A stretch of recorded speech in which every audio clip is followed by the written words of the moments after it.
20 நிமிஷம் பேயை வச்சு மிரட்டியிருக்காங்க. நம்ம சந்தானம் மாதிரி ஆளுகள்லாம் பேய்க்குள்ள மரியாதை கெடுத்து வச்சுருக்காங்க.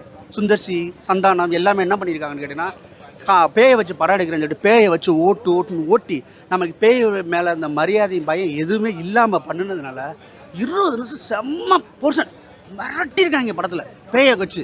ஆனால் கொஞ்சம் கூட பயமே வரல. என்ன ரீசன் கேட்டோன்னா, நம்ம மண்டபத்தில் வந்து ஏற்கனவே சந்தானம் சுந்தர்சி சார் விளையாடிட்டாங்களா, பயமே வரல. ஆனால் ஒருவேளை தெரியாத குழந்தைய வச்சுனா உண்மையிலே கத்திருங்க, அந்தளவுக்கு பண்ணியிருக்காங்க. சிஜி ஒர்க்கு, டிஐ, கிராஃபிக்ஸ் எல்லாமே மாசாக இருக்குது. இந்த கதையை நம்பி பயங்கரமாக பொருட்செலவை போட்டிருக்காங்க. வேல்ஸை வந்து உண்மையிலே பாராட்டணும்.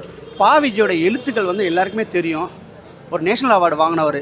அதே மாதிரி இந்த படத்துலேயும் டைலாக் போர்ஷன்லாம் அப்படி கை தட்டலாம், அந்தளவுக்கு இருக்குது. ஆனாலும் வந்து அவர் தேர்ந்தெடுத்த கதை, நீங்கள் என்ன சொல்ல வரீங்க, என்ன உங்களுடைய ஜானர், அதெல்லாம் தெளிவாக சொல்லாதனால படம் கொஞ்சம் போரிங்காகவே போச்சு. ஃபஸ்ட் ஹாஃபில் ரொம்ப லேகாகவே போச்சு, செகண்ட் ஹாஃப் லேகாக போச்சு.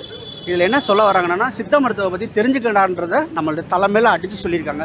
வெள்ளைக்காரங்க வந்து ஒரு மருந்தை வந்து கண்டுபிடிச்சிட்டா கூட இந்தியர்களால் எதுவுமே டிஸ்கவரியே ஆயிருக்கக்கூடாது. இந்த டிஸ்கவரி இந்த உலகமே யாரை வச்சுன்னா நாங்கள் பண்ண டிஸ்கவரியை தான் ஏற்றுக்கணும்னு சொன்னதுனால இந்த படத்தில் நம்ம ஒரு ஹேட்ஸ்அப் சொல்லணுமே ஒழிய, படம் வந்து ஃபேமிலியோட வந்து பார்க்கலாம். ரொம்ப சுமாரான படம்.